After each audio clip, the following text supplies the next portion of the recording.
Welcome to the show. I am Jason Durgana, your director, actor, and writer in The Show Must Go On, and today we're going to be doing a little bit of a masterclass free for you. We're talking all about writing, creative writing, from fiction to nonfiction, memoirs, autobiographies, the whole bit. We're doing all of it, and we're talking all about it and how appropriate. I'm talking to an author, the brand new author of Anagnorisis, Daniel Scarcello. Sir, how are you? Jason, thank you so much, man. I'm really looking forward to this. It's going to be a blast. This is going to be a blast. I can't wait. We're going to be talking all about writing, so appropriate. Screenwriter, author myself, brand new author himself. But before we do that, take a quick sneak peek at my brand new movie, The Show Must Go On. And then we'll be talking all about writing, everything from starting on a pen and pad to writing, editing, and even publication. Check out our masterclass right after this.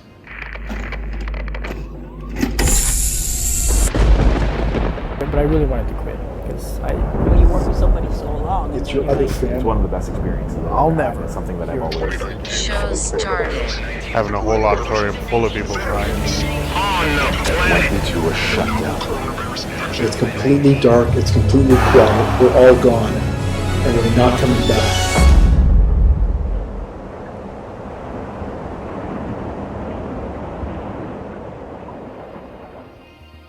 All right, welcome back to the show. Once again, this is director, actor, writer Jason Durgana. Let me rephrase that: director, actor, writer of The Show Must Go On, Jason Durgana. And the key aspect in all that is writer. And the reason why is because I'm sitting here with my good friend, a guy who I've known for a long time. And believe it or not, the first time I met him was actually at a book launch for one of my books. And now we're sitting here talking on the cusp of the release of his first book, Anagnorisis.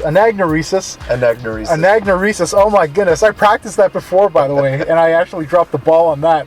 But Mr. Daniel Scarcello. Yes, sir. Thank you so much for joining me. Thank you so much for being here. Thank you so much for having me. It's a complete honor on my part. Oh man, thank you. And I want to make this clear right off the top that unlike other shows I've done in the past, other podcasts that I've hosted or that I've been a part of, this is not a standard show where I'm going to be asking questions. I almost went a little hood on there. I said asking questions. No, I'm not asking questions. I appreciated it. I appreciated it. Yeah, it's open. It's a full open panel. This is a discussion that everyone here that you're listening, you get to listen to this. And Daniel is going to be asking questions to me. I'm going to be asking questions to him. I'm chewing on gum, by the way, so that's why I sound like a douchebag. Well, that and the fact that I guess I am a douchebag after all. Yeah, so it's just an open discussion, and the best thing about this is you're talking to two people who are actually in the industry, who are writing, who have successfully written things. Daniel, of course, your book is coming out. I want to hear all about that in a second. Of course, not only did I write The Show Must Go On, but I wrote the memoirs that is foundation of the movie, 35mm. The 35mm anthology of books is the basis of The Show Must Go On. So we're talking here author to author. And one of the cool things about that is this is the first time I get to talk author to author. Usually it's to someone who's aspiring or someone who had, like, they wrote a poem back in third grade. Yeah. Like, this is the first time that I get to sit here author to author.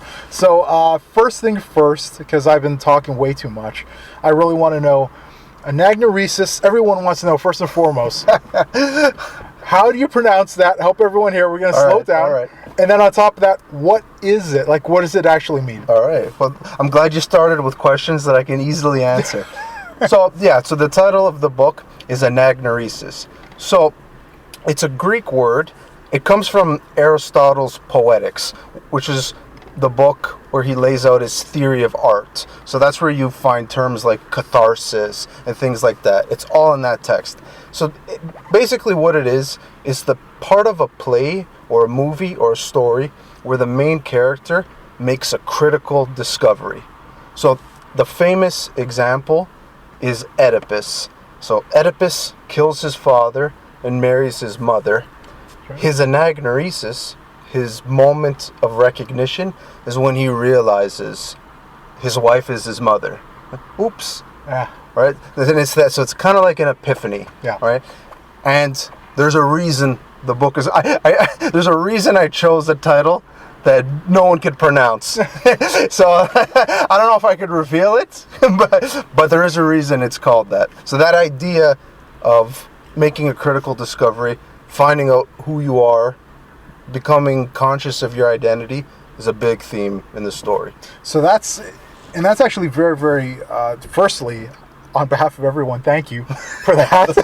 Not only the pronunciation, but the explanation. As you're explaining it, I was thinking of the word epiphany, because that's really what it is, right? Yes. And so, like, and yes, I know a lot of people want spoilers. There will not be any spoilers to his book, nor will there be any spoilers to the movie on this. We're going to keep it spoiler-free. So please don't reveal why, because I imagine that that's a big point in the book, right? Yeah, yeah. Well, so I've never spoken about the book publicly, so you've given me this first shot, so I got to figure out how to talk about it. I know what's in the prologue, so the stuff you'll read in the first couple pages, just enough to set you up. Yeah. So basically, the idea is it's about a fictional version of myself writing a novel, but he writes the novel in a particular way. So he uses synchronicity and coincidence, which is, I'm sure, something we'll get into. Oh, absolutely. Yeah, so he uses it as a method of writing. So he embarks on this project of collecting coincidences, I call it. And so, which is something I really did. Yeah. So I would sort of write down all these little coincidences, moments of synchronicity. You're thinking about something, you turn the TV on, and the first thing that appears on the screen is directly related to what you were thinking about, right? So, and eventually, by letting those moments dictate the plot, he comes to believe that he's receiving a revelation, right? And so he really goes down the rabbit hole, and he's trying to uncover the final revelation, this ultimate epiphany, and that's basically it. My goodness, man, you have me hooked. Wow. I mean, like, that alone right there, that explanation that truly is stellar. That's something that I want to read. I know a lot of people listening, they want to read something like that. And I mean, you said a key word there, the S word. Synchronicity. Yes, synchronicity. And like, for anyone wondering, as you were speaking, I was thinking about this. I should explain to everyone, if you do hear any background noise or ambient noise or the wind, we're actually outside. We're enjoying the weather, which is gorgeous today, so we're going to enjoy it, and we're going to record this outside. The beautiful thing about that, again, that word synchronicity, literally about 30 seconds before we went on the air, it was a downpour. So we were like, there was potential that we couldn't record this outside. We were going to actually go in. Tornado warning. Yeah, there's tornado warnings right before we started doing this. And synchronicity, 30 seconds later, it is now perfectly fine. It is sunny outside. There might even be a hint of a rainbow. Blue sky. Blue sky. It's gorgeous again. And like, here we are recording this. So, Secret, I can totally see where this goes, especially because there are so many layers to this. It's a fictional version of you. Yeah. Writing a novel, which in reality was you writing a novel based on synchronicity, which, how many synchronicities, I mean, obviously you can't count them, but I mean, let's guesstimate here.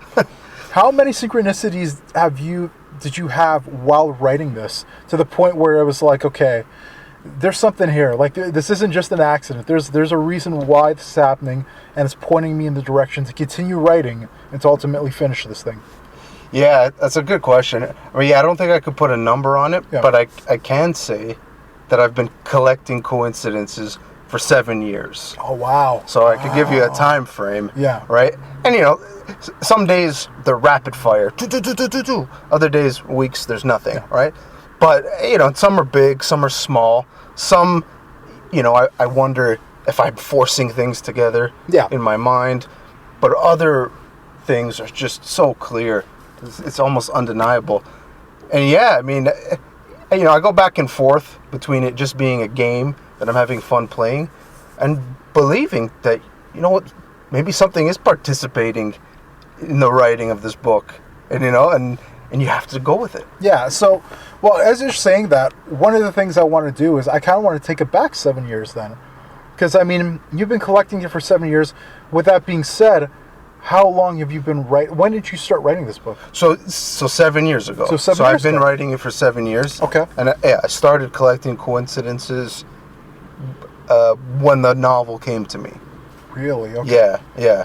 And so along those lines, when do things fall in place? For a lot of, I won't say young, because a lot of people mix up the words. They say young new writers, you can be any age and be a writer. You Yeah. don't have to be, 12 years old to be a writer, right? Yeah. So for new writers, where exactly do you all of a sudden you see a coincidence and you're thinking, okay, I'm going to write this.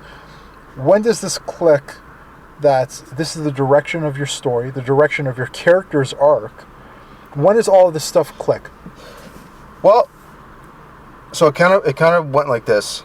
It was the closest thing to like a religious experience, right? So it was like to fast forward even further back, I had these ideas for stories over the years, right? And I thought, I can write a story about a man with amnesia reading a book he doesn't know he wrote. Oh, okay, put that in this drawer. Then I had another idea. Put that in this drawer, another idea. And in this moment, I realized all these little ideas that I thought were separate, that's actually one big story, and they were all parts of it. And I saw how they all fit together, and it was like, okay, this is it. This is what you're doing. If you don't do this, you're a fool. Yeah. You got to do it. Absolutely. And I mean, again, that wouldn't necessarily be constituted as a synchronicity, but I mean, in the sense of having all these ideas that you collect all of them, and then they fit together. Yeah. I mean, my goodness, that really is a case of you have to do this. It's not by accident, right? And I mean, like that's unbelievably fascinating. It was like a conversion experience. It was like, my life was going down one direction, and it was just like, no. Yeah. This is what you're meant to do. I mean, you have a choice. Yeah. You could reject it, but I mean, it's overwhelming. Oh, yeah. It was overwhelming. Yeah. So, I mean, here I am. Yeah. And and it's funny because we never really spoke about this. This is something we've wanted to do for a little while. Yeah. We never got to actually speak to each other about this. So the funny thing is, when I wrote my very first book, which was 35 millimeter, and I wrote. Now, I'm having my own Anagnorisis right now, thinking back to when I started writing, weird story. Believe it or not, I wrote a King Kong vs. Godzilla book. Oh, yeah? Yeah, like 3 or 4 pages long when I was in 3rd grade, because I was just so caught up on the original movie from I think the 70s or something. Yeah. I saw on VHS or something, and but I was always writing different things, and but going back to 35, when I wrote that, which was my first published book, I should say. Yeah. Someone read it, and she was telling me afterwards that it was her whole thing was it was so detailed that she can actually see what I was trying to say. It was something that she was reading, and she was like, I can actually visualize everything, the way you describe the setting and the atmosphere and the environment and the characters, and there were 2 reasons why. One was I was always aiming to write it as a film, so that's something else entirely different. But the other thing was, talk about synchronicity. I had told her that at that time when I released the book, I had collected a few fights. I had a few. For those of you who do know me, you know that I come from a fight background. For those of you who don't, yes, I've competed in professional fighting for years. So I had a few fights, and one of the things that was bothering me was, what if I ever got hit so hard that I forgot about these moments, and I had that amnesia where it was I don't remember these things. So I wrote everything down. Wow. It's crazy, right? I wrote that book so detailed with the idea that if I ever was in a situation where I got that head trauma and I could read that book, I could say, wow, this was an amazing story, to the point that it was even if I forgot that I wrote it, at least I can read that and say, wow, whoever this guy is, he painted this picture so well, but it was done with that intent. So it's mind-blowing to talk to you all these years later, and that's literally one of the ideas that you had. That's insane. You have to write that. Yeah, right? You have to. Yeah. That's a brilliant idea. Yeah. It really is. I think mine was kind of a vague. It was a hint of an idea, but you just fleshed it out. Yeah. You tied it to fighting, getting knocked out, and that's why you would lose your memory. Oh yeah, right? Yeah. Insane. And and those are the little things that and this goes to the key thing here that I want to talk to you about, because that right there was one of many inspirations to write that story, to write that book. Yeah. And everything came about through the last 7 years again for me. That number comes up. Inspiration is a key thing, right? So I want to know, obviously we're talking here, you collected coincidences or coincidences, depending on how you pronounce the plural of that, for the last 7 years. What inspires you to write?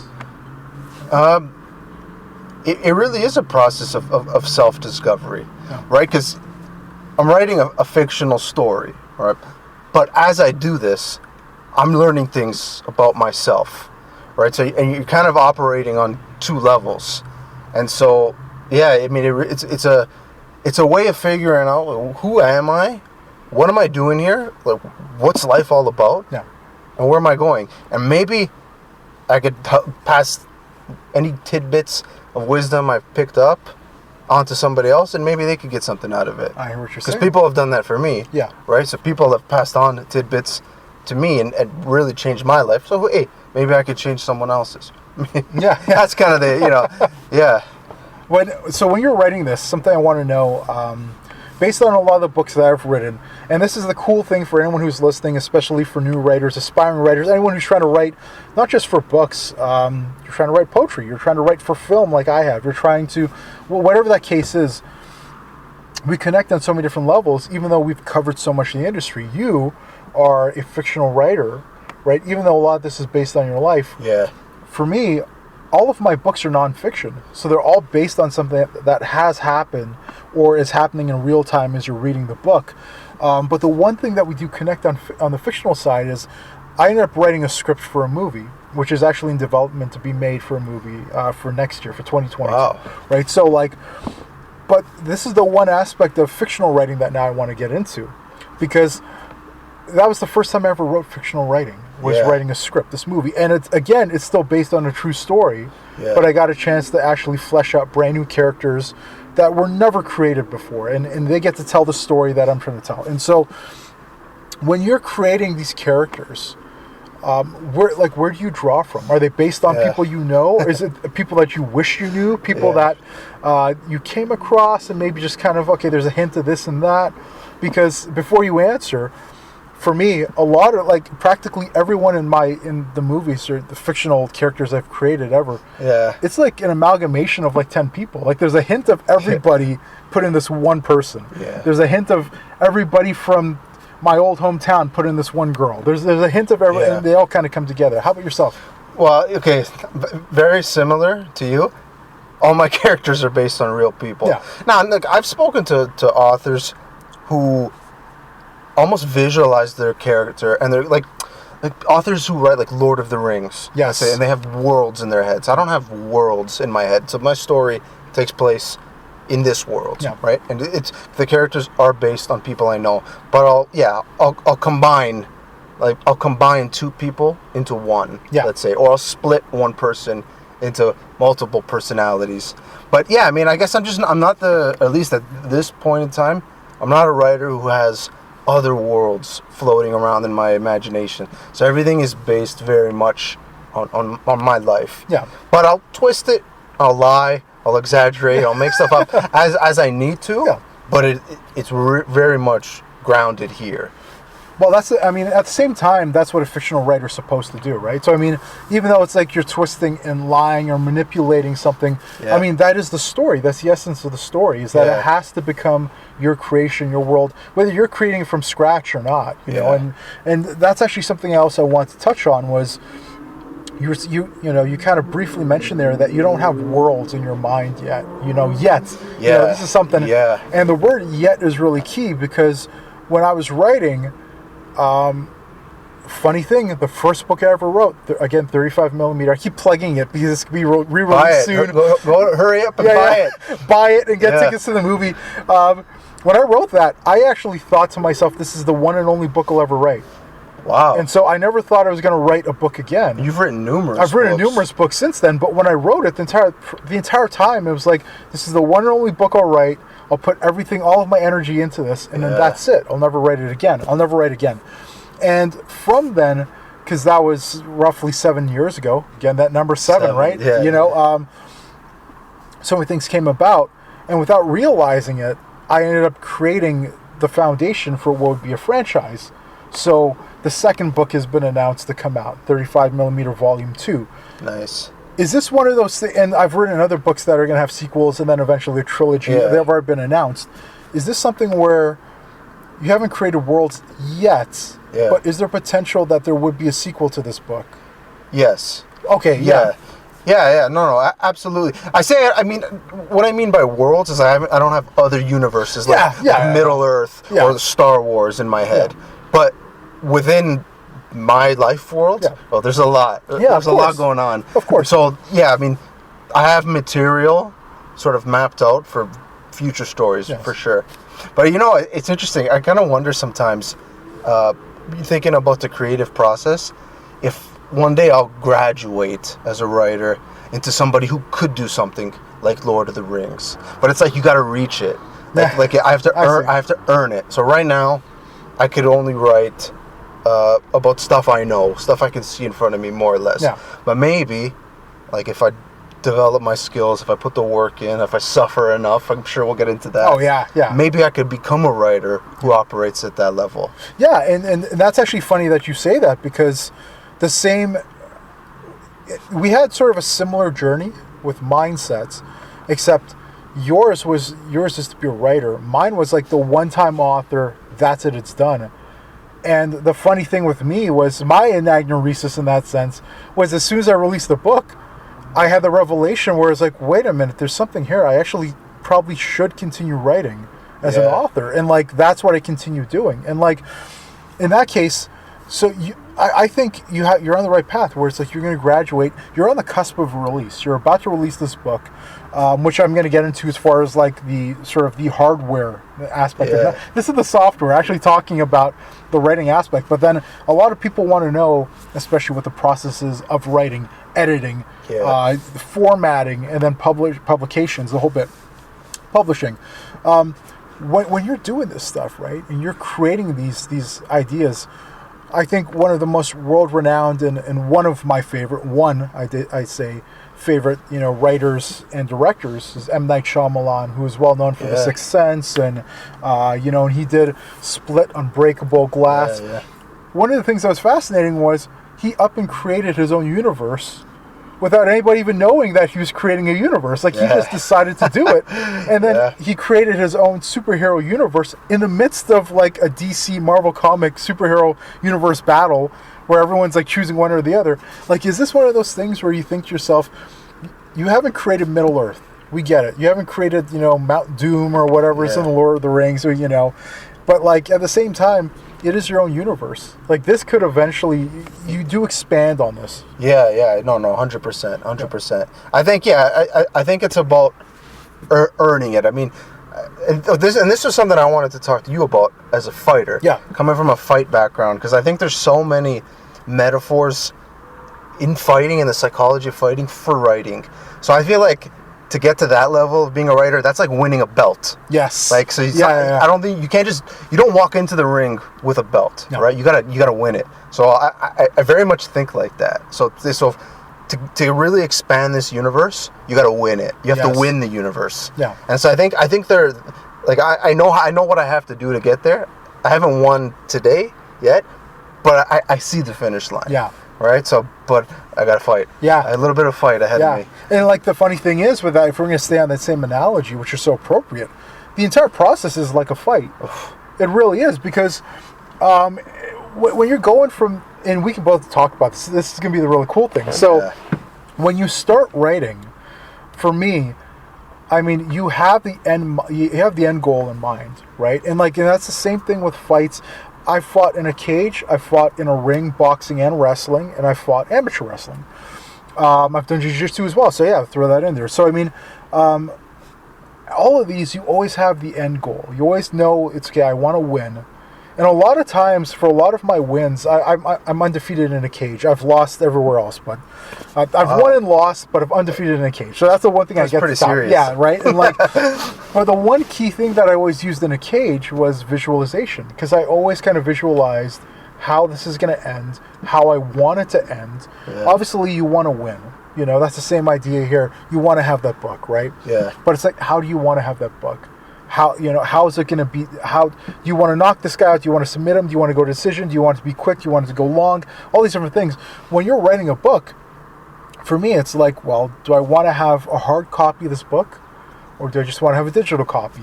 So you choose.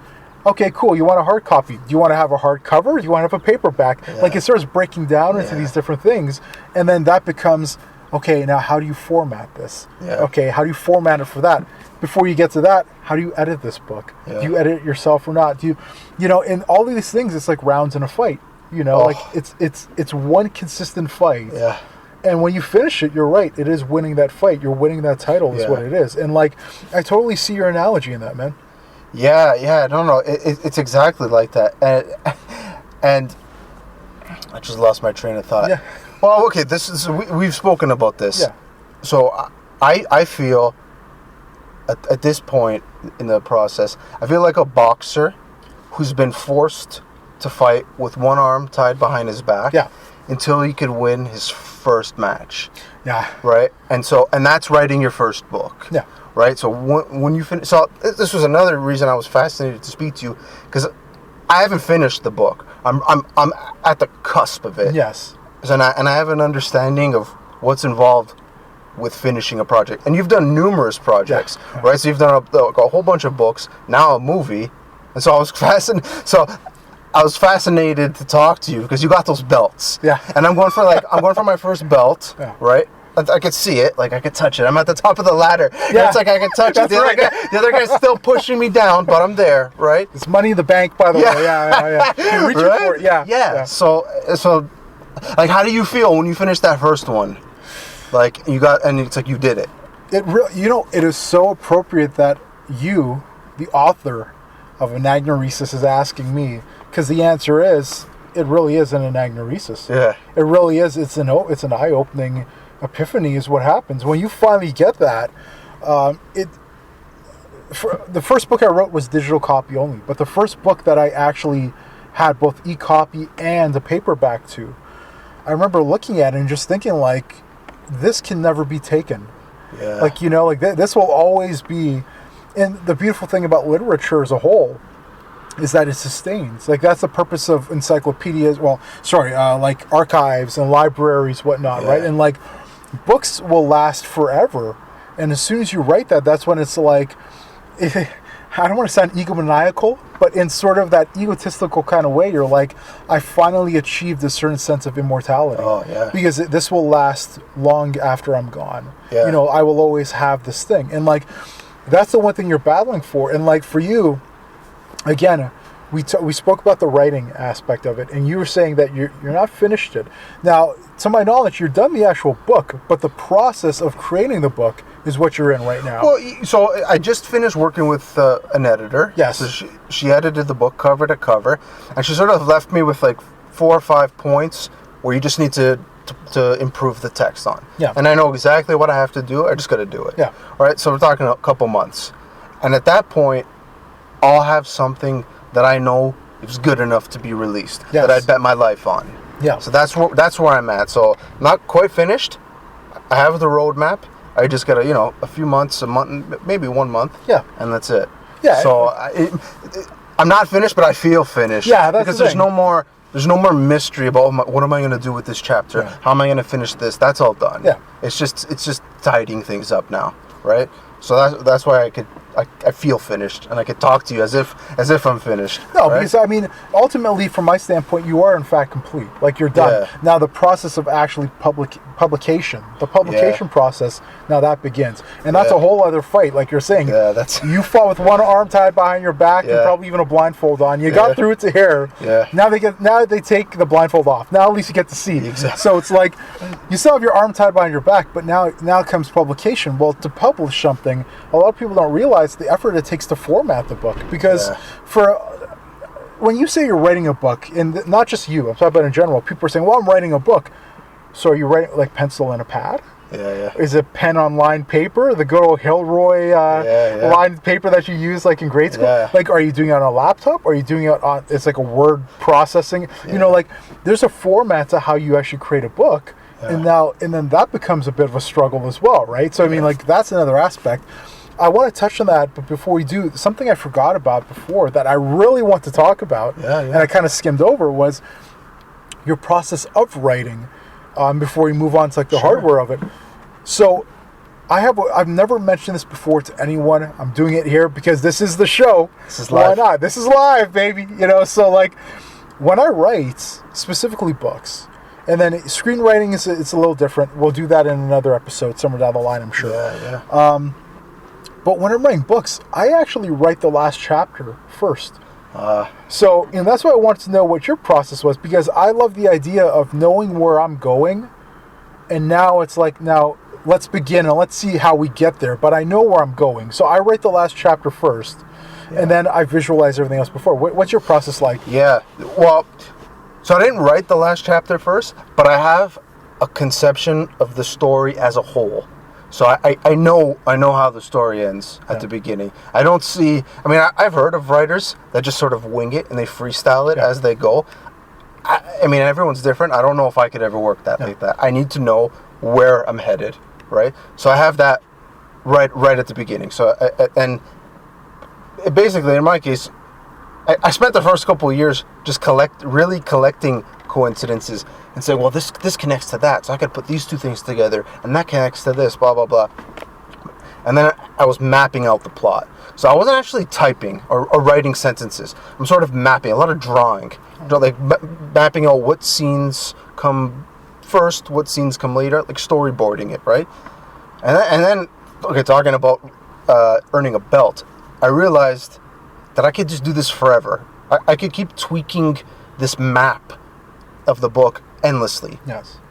And I realized I was kind of putting off writing sentences because I was kind of scared. And so I was in this sort of middle ground where I'm like, well, I can't start writing until the map is complete. The map has to be complete. But then it hit me. It's like, no. You got to get in there, right? It's going to suck, right? It's going to flop. You have your map. It's good enough. And take the plunge. And so for the first couple of years, everything I wrote was handwritten. It's funny that you mentioned that. They were just in binders, paper, right? Yeah. And then it's like, enough of that. Now it's time to write sentences on the computer.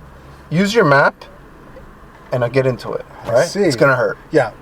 And this is kind of funny because, you're doing this, and going back to the very beginning, right, of not just this episode of the show, but your Anagnorisis, the entire aspect of it, it's a fictional version of you writing a novel, right?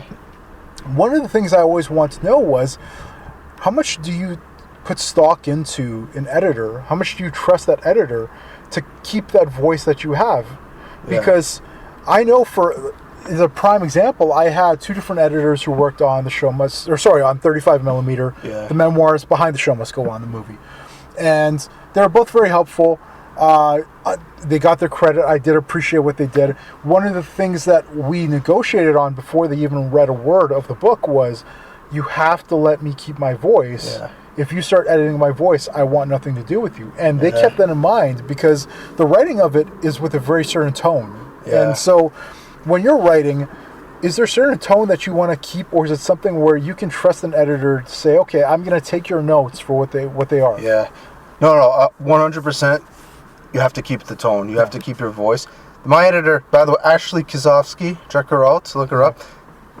She was fantastic because she had that philosophy as well.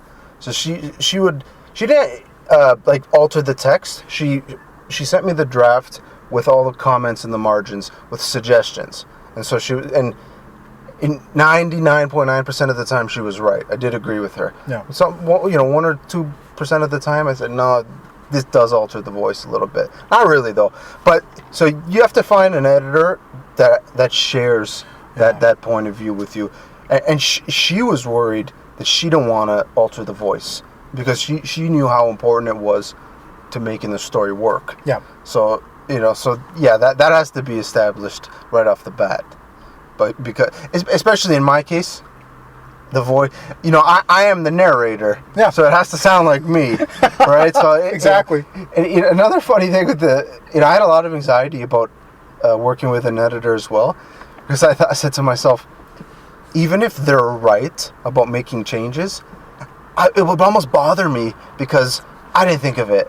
And it's like, even if they master it and they make it the best possible story, it's like, oh, it should have been me. Yeah. And so I didn't want to work with an editor. But yeah, I think it goes back to, you want to find an editor who's there to help you tell your story in the best possible way. They're not there to change it and alter it. I totally see. So you got to find that. You got to get that fit. Yeah, and like that, I totally agree that internal struggle actually does. That's very real. Like a lot of people don't understand that when you create it from scratch, and then someone comes up with a better idea on it, it becomes like, but I created that. Like, what? How dare you try and make it better? You know, I think that's the Vince McMahon in us, is what that is right there. yeah. And a side note, we're actually going to touch a little bit on the world of sports entertainment in a little bit because we do connect on that as well. Yeah. That's another synchronicity. We didn't know that about each other, but you know, we're talking about this, and like when it came to the voice of certain things, for instance, 35 millimeter of all my books, Journal to the Ring, Life Imitates Fight, Life After Death is the other one. I've written a whole slew of books, A Tip a Day. That's the only one. 35 is the only one that I use profanity in. All the other ones are completely clean. They're all PG. A child can read all the other ones. Yeah. It's about the story. 35 millimeter was heavy with profanity. And one of the editors, whose name is Valette, she actually ended up writing the foreword to my last book. So she graduated onto that, I guess you can say. One of her questions was like, you know, must there be so much profanity? Yeah. And it really started to get me thinking, we're like, no, there mustn't be. But, and this was the key thing, it was like, I was trying, since it was a memoir, it's based on reality, based on what actually happened.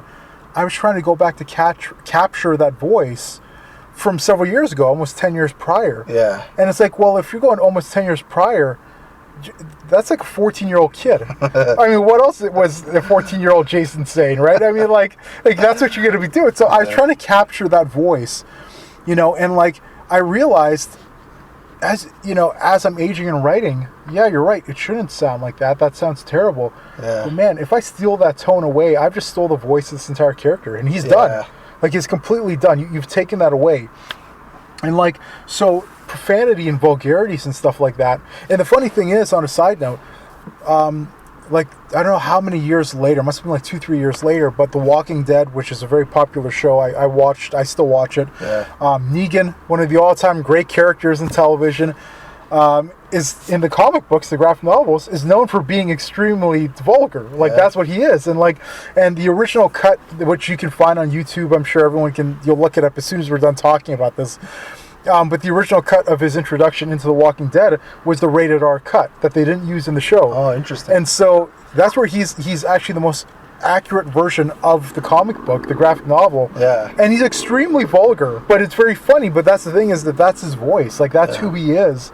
So when you steal that away, it affects the performance. Obviously, his performance in the show is different. It was great. But you steal away from that character. Were there any characters that you wrote that were like, man, I kind of want to keep this clean, but if I do that, it steals away from this person? Or this person in reality is very vulgar, but I got to clean this up. Like, which, you know. Well, you know what? So what happened, one thing that happened was... So because I was writing about a fictional version of myself, it took her a while to... It didn't take her a while. She was starting to piece together what was real, what was fake, right? And she pointed out to me one character. She's like, you know, this is based on a real person. You know, they're going to read this. You've kind of made them a villain, right? You just, you know, you have to be sure if you're writing about real people, like, is this absolutely necessary to the story? If it is, you got to bite the bullet. Maybe you got to take a beating for it, whatever. Yeah.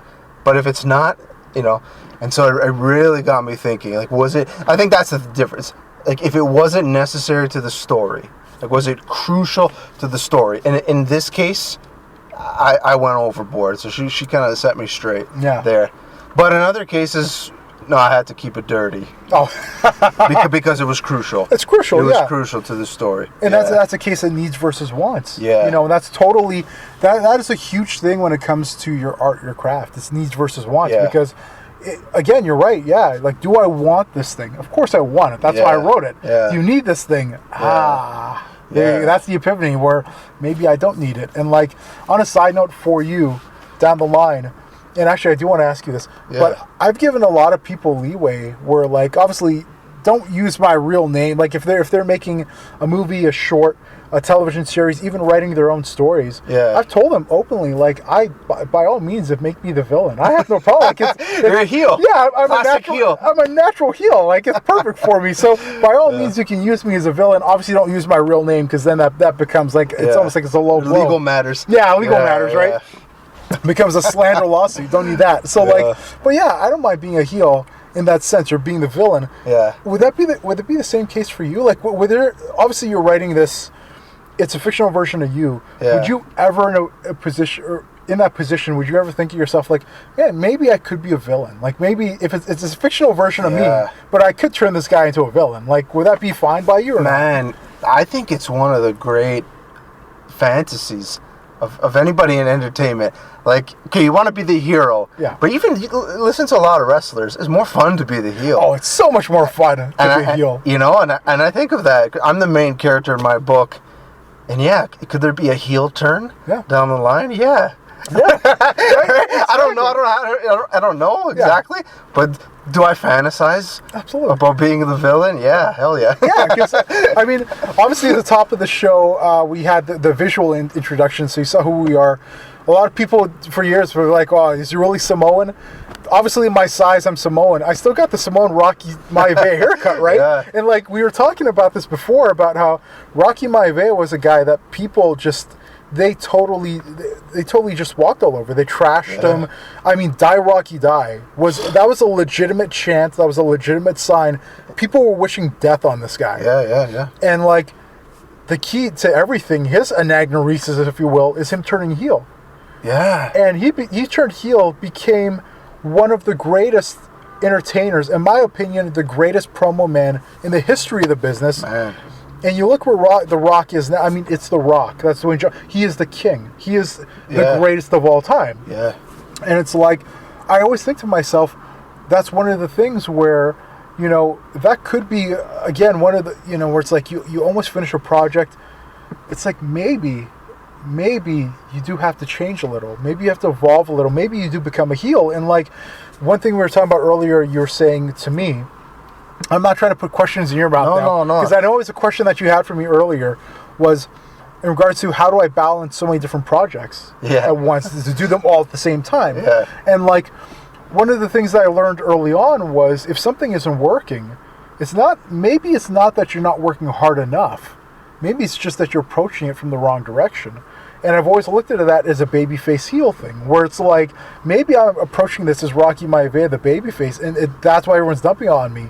And it's like, maybe you do switch that, turn that on its head. And that's how I balance so many different things, where it's like, okay, I'm approaching this in a different way than I would this thing. And like, and so as you're being a heel in one sense, being a babyface in another, were the different aspects of you when you're writing this, where it's like, okay, maybe this is really difficult. Maybe I need to reapproach this some other way. Yeah. Well, yeah, no, I mean, okay, I'm interested in this idea that the dark side of your personality, the heel side, there's energy there, right? Like, so sometimes you have to tap into that energy, even if it's just in your imagination, just to get that momentum, right? And I'm an Eminem fan, so it's talking about like a Slim Shady. Yes. Right? So you, like, yeah, he's a vile character, but he's active, right? There's energy. Sometimes the good guy is kind of, I don't know how to describe it, still. Yeah. Right? They're sitting there, they're good, you love it. But the heel, there's energy there. And sometimes, you got to tap into that energy. So I find myself, okay, like, if I get angry, now, like, I'm old enough where, like, I could look into my head and say, like, okay, use this. Because when you're angry, words are coming out of your mouth, you're snapping, and boom, something just happened so quick. Because you're sort of lit up. So I think, so the heel side of you has power. That is so true, man. And you're so right. One of the key things you said there was the energy. And like, a lot of people, they try and like put that away or put a cap on it or bottle it up, which I learned personally from firsthand that's not healthy to bottle up. I bottled it up for like 20 years. And like, and like, when you eventually do release it a little bit, that's where, for me personally, and this is like the fighter, the actor, the director, the writer, all of these things, the designer, the creator, that's where that personality comes from. was Yeah. more or less the dark side than the bright side, because the bright side was the guy that a lot of people see all the time. I mean, all of us, we have the bright side, right? That's how a lot of us function on a daily basis. You go to your job, it's that happy side of you. Yeah. It's the dark side, though. That's where the persona is. That's where the character is. That's where the charisma comes from, because it was all there all this time, and all I had to do was unleash it a little bit. And like, when you know, with this story and all the stuff you've been doing, was there ever a point where, like, for you to get there, you're obviously you're collecting synchronicities. Is there ever a point where it's like, I got to unleash that other side? Because that other side's really what's going to get me over that hump. It's going to get me to finish this chapter. It's going to get me to flesh out this character a little more. Yeah. Or was it just primarily you, Daniel, like the guy that I know, who's just straight ahead, you did it, and, you know, you just wrote it? Well, no, so I changed, right? So, well, during a 7-year period, you change. Absolutely. As a person, too. So, a big moment in my process was, you know, so I started out with this map. I know I have a conception of the story as a whole. It's guiding me. Midway through, I realized that this map was kind of a stepping stone to the real story. And I had to abandon the original conception of the book. I mean, they're related, but it was drastically different, right? Yeah. And so, and yeah, I mean, there's that's a painful process. That's a lot of stuff that's happening there, right? So, but you have to embrace it, right? So you have to know when to change and when to adapt. I'm sure, like same with a fight, right? You have to know maybe when to switch gears and use a different strategy. Absolutely. Right? Yeah. But you might be so committed to your main technique that you don't want to switch, but you have to with that particular fighter. You might have to use your left. Yeah. Even if you're naturally a right, but this guy you have to hit him with the left. Yeah. And it's a similar thing, but that hurts. No. And like what you're saying, that analogy again, that's 100% accurate and correct. There have been a lot of times where you used to go back to that stool in the corner after one round, and it's like, what you're doing isn't working. Like, now you have to change this whole thing. And there have been my very first cage fight, which I've never spoken about because I'm not going to do a show on fight. Maybe I will. No, we want to hear. The world needs to know. I don't know. The world needs to know. But the first one, I was fighting a significantly bigger opponent. I do fight as a heavyweight, so it really is the sky's the limit in some cases. Yeah. And so, like, he was a taller guy, a bigger guy, and they told me that he came from a boxing background. I come from a wrestling background. So the whole thing was like, he's taller, he's bigger, he's stronger. He hits you and connects, it's done. And they were like, whatever you do, he's a boxer, you have to take him down. Like, that is the mentality. And like, I remember as soon as that, there wasn't a bell to start the fight. Whenever it's in a cage, there's rarely a bell to start it. That's like a boxing thing. Okay. In a cage, usually the referee just says go, right? Or get it on. And so as soon as he said that, I remember just looking at the guy, the way he was standing, and like completely the strategy that we had for like 2 weeks before this fight, I threw it all out the window in a matter of seconds. Because I was just looking at his stance and was like, oh, this he's ready for a wrestler. Like, they obviously know. So he trains. Assuming you use wrestling. Yeah, that I'm going to take him down. Yeah. And I just thought, like, nobody thought about this on our side. Like, what if this guy's prepared for a wrestler? Yeah. And so the only way I won was I actually went into his world, which was a complete mistake. You shouldn't do, by the way, for anyone listening. But I started to box with him, and he was almost offended by it. Oh, wow. Like, I could sense that he was offended. Like, are you kidding me? Like, you're boxing me? How dare you do this? Yeah. You know, you vile scum kind of thing. And like, and as soon as I got in boxing, which this really goes into the essence of fighting, which again, I don't want to get into because we're writing, but a wrestling stance and a boxing stance are very different. Yeah. And just to make it, to really quicken up the story, a boxing stance has your legs a lot closer than a wrestling stance. So he came out with his legs sort of more apart so that I couldn't take him down. As soon as I started boxing with him, he became a boxer, and therefore his legs got nice and close, and that's how I was able to take him down. Yeah. So I had to actually trick him into believing that I was stupid enough to box with him so that I can actually take him down, and then that's how I did it. And it finished in one round. That's how I won the fight. I beat him by submission. But like, the whole point was, you can have this strategy, this mindset, and then all of a sudden, you're right, it does change on the fly. And like, I like to think of that when you're a writer as an evolution, a personal evolution. Things will change, and like, is it a case like a fight for you, where, like I said, in between rounds, I'll change my game? Was it in between chapters that ever happened? That maybe you're like, I got to change a gear. Maybe this goes a certain direction. I'd say in between drafts. In between drafts. So right now I have 6 drafts. Wow. Okay. So we're talking, so those types of strategy changes for me probably happen in between drafts. So basically, what I would do is I would blast through a draft once I actually started typing. I'd blast through a draft. By the time I finished, I'm so burnt out. Which is another thing I wanted to ask you about, because you got energy. Because writing is athletic. Yeah. Writing is athletic. I haven't heard a lot of people talk about the physical side of writing. No. Because I get tired. Yeah. I get burnt out. So I finish a draft, and I got to take 2-3 weeks off. And then I get back through it. I blast through it. And those are when those shifts really happen for me between drafts. Yeah, and it is an evolution. It is an evolution. It takes courage to abandon what was working for you, or what you thought was working for you.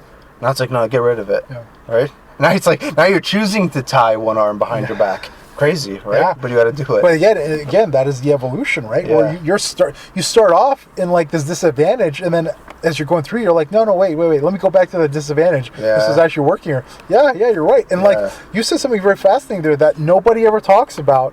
We should actually talk about this, right? I mean, writing as itself, burnout for sure happens. Psychological creative dumps always happen. It really is almost like an athletic competition in a way. I think about it. I was going to ask you about injuries. Yeah. Like, so if you're a fighter, an athlete of any type, what an amazing thing is that you get injured and you come back. Yeah. Right? In wrestling, you take bumps. Oh yeah. And you get up. That's just part of it. Yeah. Right? And writing is like that. Yeah. You're going to get hit along the way, and you really got to learn how to take those blows, because they hurt. Yeah, they do hurt. Right. So but for me, I wanted to ask you about Burnout, because you do many projects at once, right? So you're writing your screenplay, you're directing your movie. We haven't even got into the movie. Oh yeah. Right. So you're filming, you're directing, you're writing. You're training, right? So you're training. I'm the Mr. Training for Fight. Yeah. Okay, so how do you do that? How do you do it without me taking a month off? So like, it's very funny. Because a lot of people have wondered that for years. They've legitimately, and this isn't just for the sake of like the show. This is like very real. I do a lot of things at once. I've said this before in private. People don't really believe it, so I'm going to say in public, and nobody's going to believe it. But like, I generally have 20 to 22-hour days.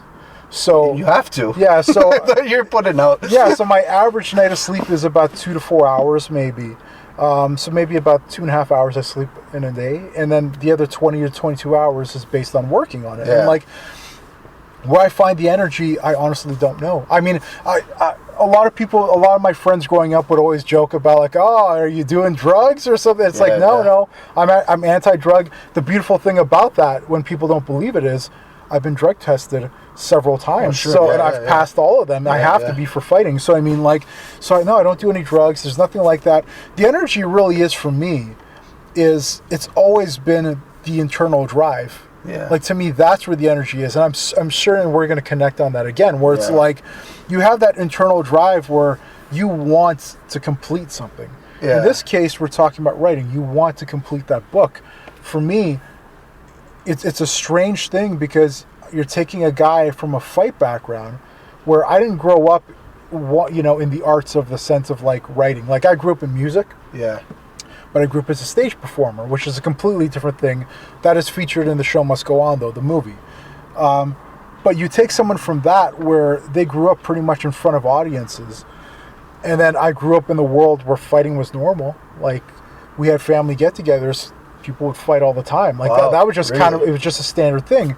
And then you take that kid, and you build him in a situation, and literally it's like being built, like being bred for this, where now you put him in another aspect where all I ever did thinking, to me, it was a fight. Everything was a fight. You got to write a book, it's a fight. You got to write a song, it's a fight. You got to act, It's a fight. That's all I ever looked at it. So I never went into anything with the idea of losing.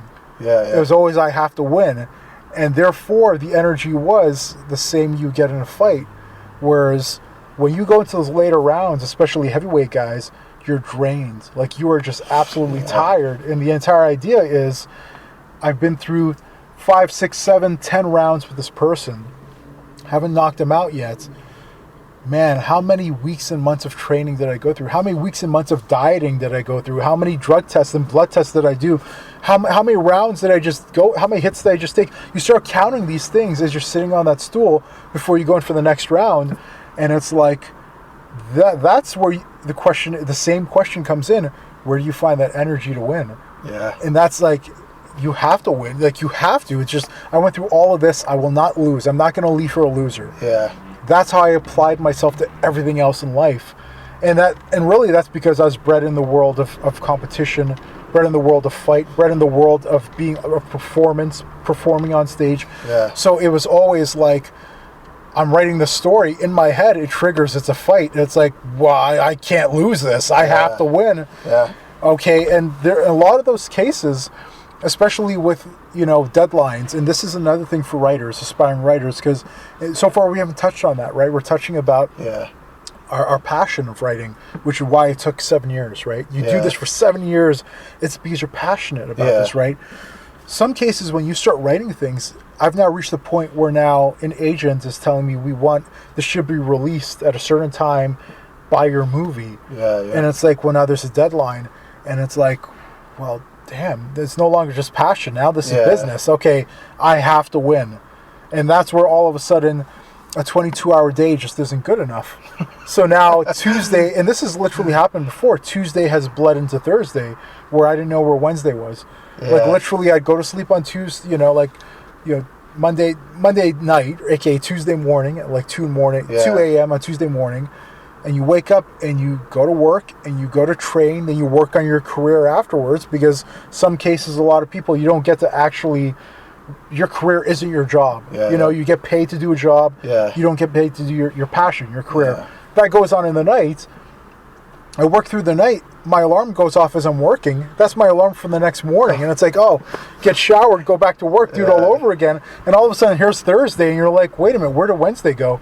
Oh, yeah, I worked right through Wednesday. I forgot that Wednesday existed. It's like, oh my God. That happens. And, like, you have to be able, again, if you want to win, that's the will to win. I have an iron will to win. I will not, I've literally said it to people before, I am prepared to die for what I'm doing. Like, there's no problem. The show must go on. I did a radio interview, which someone actually, they posted the excerpt on IMDb. Oh, yeah. I didn't know that. But I did like an independent radio interview for the movie, and they were asking me, how did you do everything? The same way here. How did you do all these different things? The same thing I said there is what I'm going to tell you here. I can easily say, it took 5 years off the end of my life. Like, and it's like, and it sounds like crazy, but it really did. Like, if I was supposed to live till 100, 95 tops, because like the amount of stress that I went through with this movie, you have to be willing to do that. I was willing to give up years off the end of my life to get this movie made. The movie is made. I made the trade. How many years that is, I don't know. I'm assuming it's 5. They got taken off my life. So that's where you find that energy. It's like, how much do you want to succeed? How much do you want to win? And how much are you willing to give to win? Man, that's so deep. That's so deep. It's like failure is just not an option. No. Like, for me, like, so I ran into things like, let's say I finished a draft, I took my month off, whatever, I returned to it, and I realized, something's fundamentally wrong with the story. I'm going to have to change it in, let's say, X, Y, Z ways, but it's going to take another year or another 2 years to now incorporate these changes. Are you going to do that? Or are you going to get real? When are you going to get real? Get a job. Like, are you going to take another 2 years? You're getting older, right? And all this. No, you take the 2 years. And that's where it's like, dude, take the 2 years. You have to. You have to. Like, anybody great or anybody successful has sacrificed years, right? Oh, absolutely. But it's scary, right? It's scary. So I think that's where the fight mentality is, that, right? Like, are you going to get in the ring with this big monster? Like, are you gonna? Well, if you want to be a champion, if you want to get that belt, you got to go in the ring with him. You don't want to get it. Maybe the deepest part of you wants to get in the ring with him, but that ego part of you is like, oh man. Oh yeah, This yeah. this guy's a mother, Like, and that's like another 2 years of writing, 3 years of writing. God knows when you'll see any success or any recognition. Absolutely. Right? Can you handle that? Yeah. Right? And You have to say yes. again, that's a part of the battle, and like that leads to another thing that we didn't get to touch on yet, which was like the ego and the detractors. I swear, the cops, if they're looking for me, I'm just recording a show. I know, yeah. Yeah. So like, but yeah, detractors and ego, right? And I mean, like, for sure you've had detractors. For sure there have been people. For me, I mean, over the years, my goodness, I've had more detractors than I've had supporters. Where they're just like, it's like, just get real. Like, what are you? You really think you're going to succeed? You think this is a good idea? I'm not going to name names because I don't need that lawsuit. But I mean, like, one of my first books I wrote, I remember someone very close to me saying, it's not lucrative. Like, you're not going to make any money. Who's going to read what you have to say? No one cares.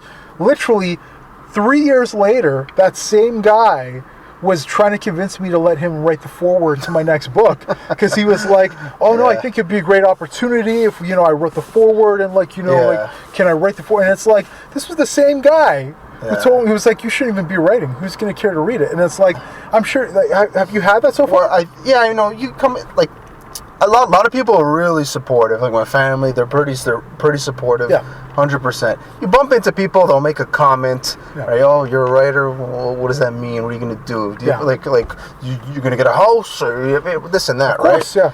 So you get that sort of thing. I think you have to take those moments and use that to tap into your energy. Yeah. Right. So it's like, okay, buddy, like I'm gonna show you. Yeah. Right. And so you make it positive.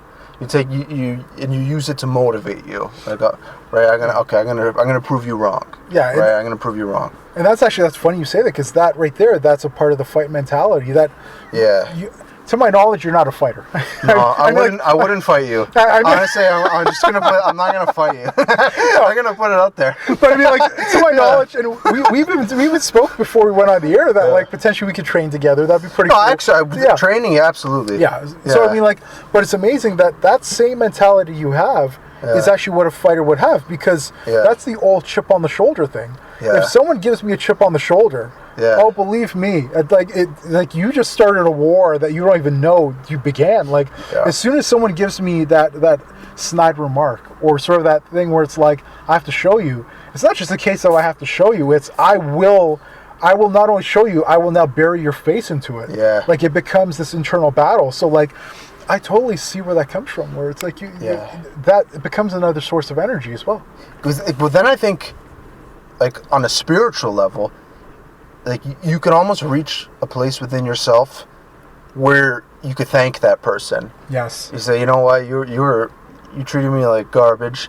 You spat on my dreams or whatever, but you gave me that motivation, right? Yeah. So I owe you one. Yeah. That's deep, right? And not everybody could get there, right? And depending on like the situation, it may not work. But I think that's useful too, right? Like, this person just did you a favor, right? And that is actually really deep and very spiritual. And that right there is a prime example of why you're a natural baby face and I'm a natural heel. Because he doesn't know what I'm talking about. What is this world you're speaking of, sir?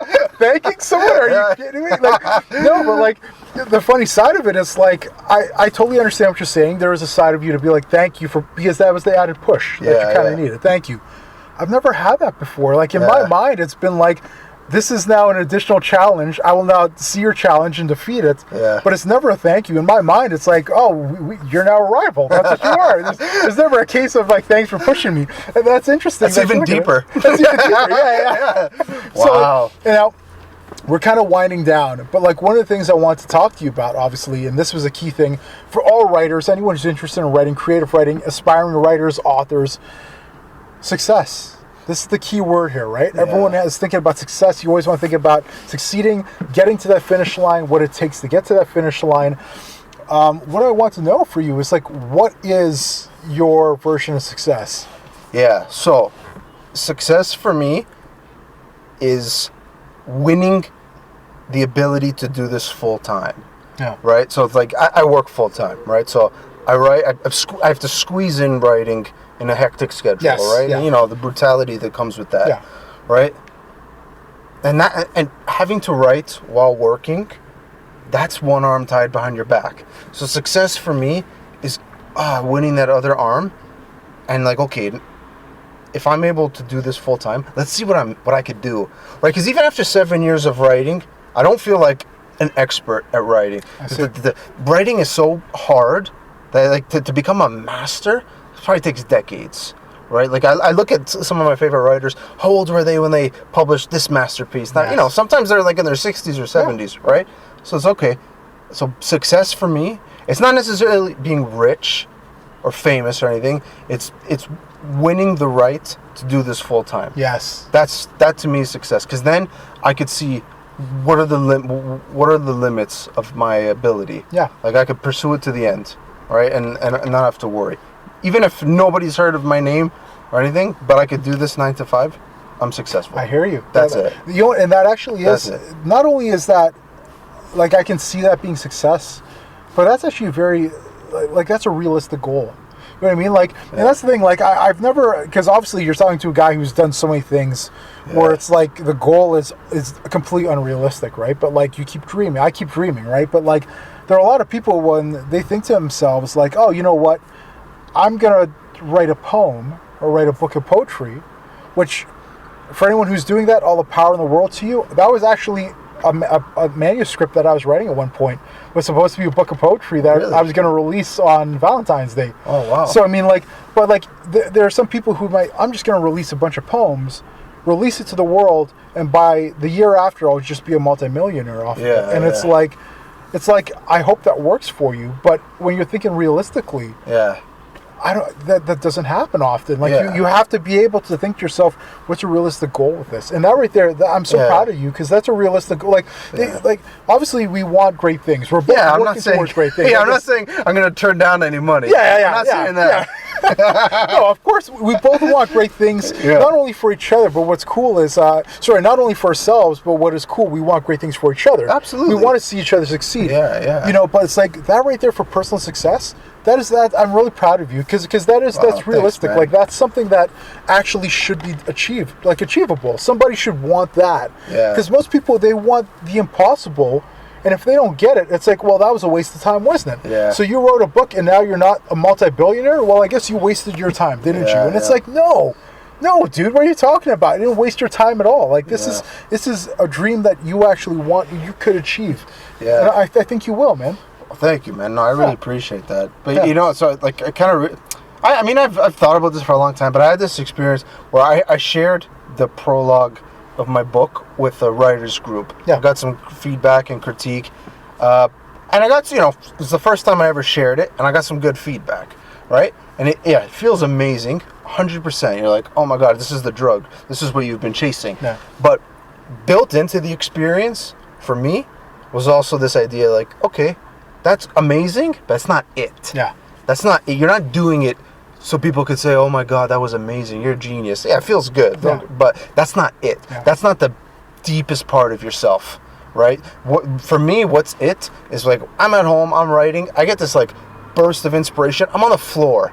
I'm like jumping up and down, like I'm ecstatic. I'm like, that's amazing. This is gonna connect with that. Then I'm gonna tie everything together, and I'm like, woo, Yeah. That's it. Yeah. Right? As long as I can get that, I know I'm good. Yeah, you do want people to recognize you. You get that props, absolutely. Yeah. But it's not it. Yeah. I hear what you're saying, right? You need it. Yeah. You chase it. Yeah. For sure. But that was my experience. I mean, that's the first time I've ever shared my work. So who knows? Yeah. Right? who knows? All right. And like, so again, as I said, we're winding down. We had a great discussion. And Amazing. for those of you who want to know, yes, there's going to be a part 2 to this when we're talking about adaptation, taking that book to the next level, writing it into maybe a stage play, maybe as a TV show, as a series, a limited series, maybe a movie. And so that's going to be for another time. We're going to talk about that. Before we do end this, though, I want to ask you, and I mean, obviously there's questions you might want to ask. Throw them in. I want to know everything about your movie, man. Oh, yeah. You're a movie, We're going to get there in a second. Before we wrap up the whole writing aspect, though, You mentioned briefly Eminem. I'm a Eminem. huge fan of, Oh, really? of, Oh, of man. Eminem. Yeah. We obviously have the wrestling connection. Yeah. Do these outside things, because obviously we spoke about inspiration before, different things in your life that you're getting. The outside environment, what are your inspirations? For me, when I write books, I don't know, I've said this to many people before, every book that I've written, I never chose the music chose me. Yeah. And for some reason, I only write to music, and for every book I've written, it's been a specific artist. It's not like it's a shuffle. Like, 35mm, I was listening to AC/DC the whole time. Yeah. When I wrote Life Imitates Fight, I was listening to The Weeknd the whole time. I don't know why, but it's just, I was listening to it, I gravitated towards a certain artist, listened to them. Yeah. Did you listen to any music when you write? This is an Eminem book. Oh, really? Okay, yeah. Yeah, I don't know that. Well, so the idea of collecting coincidences, to me, it's very much like rhyming words, right? So Eminem, or not just Eminem, any rapper, any poet, you're looking for words. Like, oh my God, I could use this word, I could connect it with that. Well, then I could use that rhyme pattern for this many bars. Yeah. Well, I could do 3 syllables, 4 syllables, 5. And that's the joy I get from collecting coincidences. So I kind of like, I'm in like hip hop mode. Yeah. Where I'm thinking, I'm gonna put that, I'm gonna put this together with that. These 3 things are gonna connect to that. I'm gonna loop it back around. So I'm very much like, it's like I'm thinking Eminem, writing like a complex rhyme scheme. That's so. Yeah, this is an Eminem book. My goodness, man! Like, you're not just Eminem. Like, there's a lot of rappers. Yeah, a lot of rappers. It's like that complex, like multi-syllabic rhyming. Yeah, I love it. I love it. You're a lyrical genius, is what this is.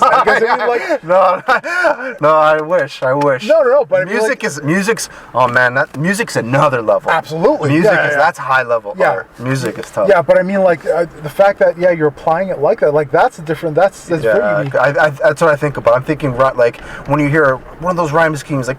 I wish I had a better one. Yeah, like I want that on the page. Right? I want people to read the page and just go, "Damn, that was amazing." That's what motivates me. I think you're probably referring to Rap God. That moment. Yeah. And like, but no, I totally see what you're saying with that. And like, so we're looking at it from there. Obviously, you know where I'm leading with this. I mean, was there any inspiration that came from the world of wrestling? Because I mean, we're both wrestling fans. Yeah. So I mean, like, well, okay, you in your book, Life Imitates Fight. Yeah. So you have that section on The Rock. Yes. Right? And you talk about how The Rock became like an icon, or really found himself when his gimmick became an extension of his personality. That's right. Yeah. Right? So The Rock, and this is true of a lot of guys, but The Rock, you really see it, right? Oh, yeah. And so, prime example. The whole idea of I'm writing a book about myself, where the main character is a fictional version of myself. That's that, right? Yeah. Stone Cold Steve Austin, it is Stone Cold Steve Austin. That's right. Right? The Rock is The Rock. Yeah. Right? It's an act, but it's not an act. Right? That's really them. Yeah. Right? And I'm very much inspired by that. So, I mean, Eminem too.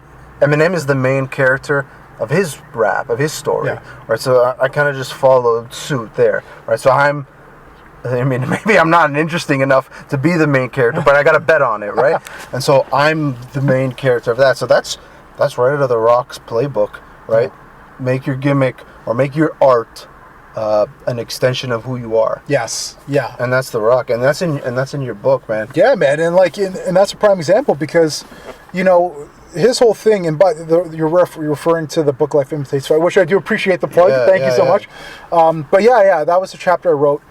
And one of the key things in that was finding his own voice, because The Rock, what a lot of people know The Rock now, right? I mean, by Jumanji and Jungle Cruise and then Fast Five and the whole bit. Like, way before that, he was a guy they made him fake smile, and he had a weird haircut like I do right now. That's true. Yeah. No way. That is true. Yeah, it's that Samoan side of me, man. And but he was that guy, and when he finally turned, he actually, as in his own words, he was saying he got injured, which ended up being like a blessing in disguise, because he had to leave TV for a period of time. When he came back, it was to a surprise, and he turned heel. And one of the things that he wanted was simply, I just want to speak as myself for once. And he did that, and immediately it was like this magnetic connection that he had, because people were like, there's this raw charisma with this guy. And it's like, that's because before he was fake smiling, before he was polished, before he was something he wasn't. Yeah. Now he's finally just being an extension of himself. Yeah. And like, just took it right off. And now the world knows him. He is the greatest of all time. He's the Rock. And it's like, but that right there is a prime example with your writing, man, and with my writing as well. It is just an extension of yourself. Yeah, your work is absolutely. And one of the beautiful things is we were talking about the self and it and how you chase it, and like ultimately, when again I work full time as well, and it's like it's difficult to be able to chase your dream when you have to work full time. When you know I have to stop now because between this hour and this hour I have to go do a job to get paid, and that is very difficult, But like when you're done that job, that's when it's like the extension of yourself, because now you're being yourself. Now you can actually write. You're being who you are. Yeah. I mean, and that's why I talk about my book being this process of self-discovery. Yeah. Because you do figure out who you are, and it's this. You just know it. You're like, this is it. This is what I'm supposed to be doing, right? Yeah. And other things you might do, you feel like, okay, I got to do this. Yeah. I gotta grind out this shift or whatever it is, right? Yes. But when you're like in writing mode, you're like, none of that's there. Yeah. Right, this is it. You might have you still have your worries, like you got to finish. You have a deadline, right? You got pressure put on you, but oh man, it feels good. Oh, it does feel good. It's great. Yeah. Obviously, you asked about Dude, I wanted to jump on it like quick. Like not only are you firing out all syllables at all time with just writing and mixed martial arts, wrestling. You directed a movie too. Yeah. Get into it. I'm fascinated. I know we are, and this is where I do good old show business at its best. For me to get into that, you got to tune into the next episode. Always leave them wanting more. Always leave them wanting more. Wow. I will say this though. I know that there's a lot you want to know about the show must go on, and we will discuss it at full length. Yeah. In future. When I was writing 35 millimeter, volume 1, and then we just revealed right now that of course there's going to be a volume 2 and a volume 3. I was writing it, as I said earlier, it was going to be the one and only book I wrote, but I did write it with the intent of it being so detailed that if I ever had amnesia, I can read this book. Oh my God! And it made sense. And then the back end of that was it was written in so much detail that I figured eventually someone is going to read this who doesn't know the story. So I might not need to have amnesia to read it, but someone who doesn't know the story will read this, and there might be someone who wants to make this a movie. And I always thought to myself, I'm going to write this with the intent of this eventually becoming a movie. Yeah. And that was 7 years ago. 7 again, right? Yeah. When you started 7 years ago, right? Yeah. And like, it was done with the intent of it becoming a movie. And fast forward, and there's so many synchronicities, which we have to get into for the next episode, of how that happened and how this movie got made, and how 35 millimeter, the book, became The Show Must Go On, the movie. And this leads me to you, because we will talk about the movie in the next episode, an adaptation of a book into a screenplay or teleplay or stage play. Do you see Anagnorisis?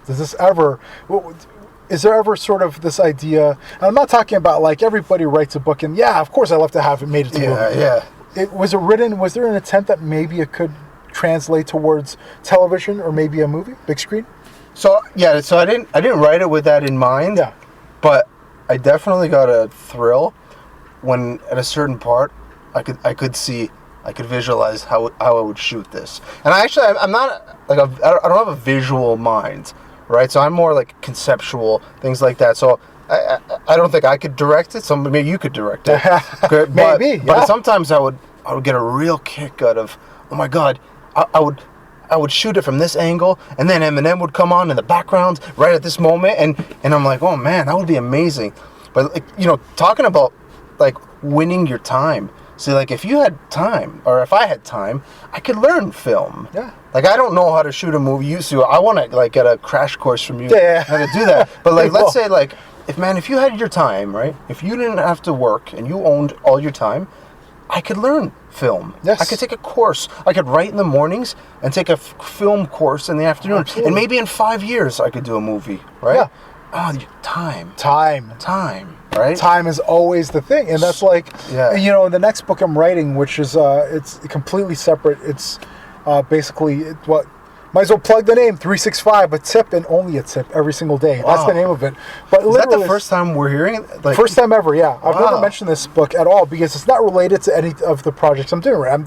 I have a fight coming up. I also have a movie coming up. It's unrelated to anything. Wow. But it really is. It's a life lesson for every single day of the week. So 365 days. And so 365 lessons. And one of them essentially is, it plays off that entire idea of time.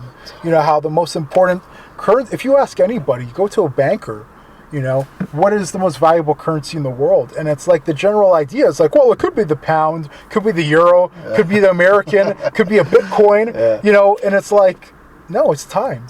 Time is the most important currency, the most valuable currency in the world because the stock never changes. The Dow Jones will never affect time. It's like time will always be the essence. It'll always be standard. And it is completely limited. Nobody is immortal unless they're they're Blade or somebody. If anyone is, it might be you.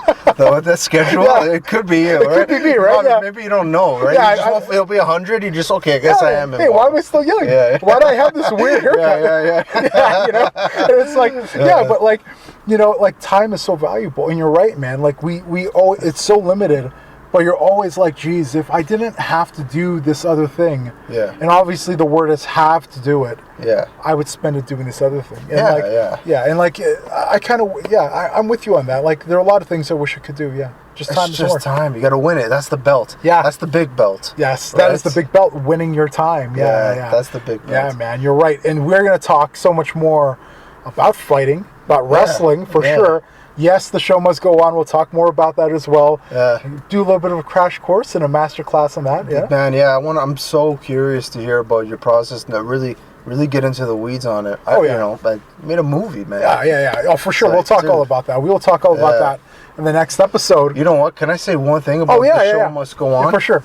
Talking about Synchronicity, I was thinking about the title because I'm waiting to learn more about the movie, right? So I'm thinking about it, and we were talking about fighting as a metaphor for writing, and it really is like the answer to so many of the challenges of writing is built into the title right there. The show must go on. So you wrote your first draft, you read it, it's garbage. What do? The show must go on. The show must go on. Right? Yeah. You wrote your second draft. This character sucks. You've built the whole story around him. What do? The show must go on. Yes. The show must go on. The show always must go on. And I was thinking about that, and I'm like, dude, this is the title of his movie. Yeah. We're talking about fighting as a metaphor for writing, synchronicity, and I'm like, oh man, it's in the title. It's a massive synchronicity. You're right. The show must go on. The show must go on. It must go on. It must, no matter what. And and it will. This show will go on with the next episode. And I'm not going to say the very next episode is going to be us, but we will in fact be doing a second episode, and possibly a third one as well, where we'll be talking more about, like I said, adaptation, screenwriting.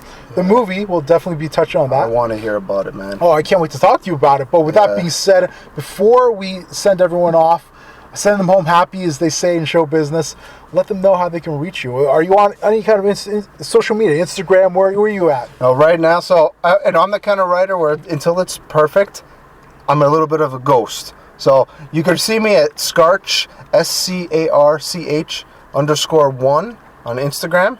But just in the next few months, I am hoping to emerge. All so right. Just remember me, please. Yes. Just remember. And when I appear, I say, I was the guy on The Show Must Go On. I was connected to The Show Must Go On, and that's all I ask of you.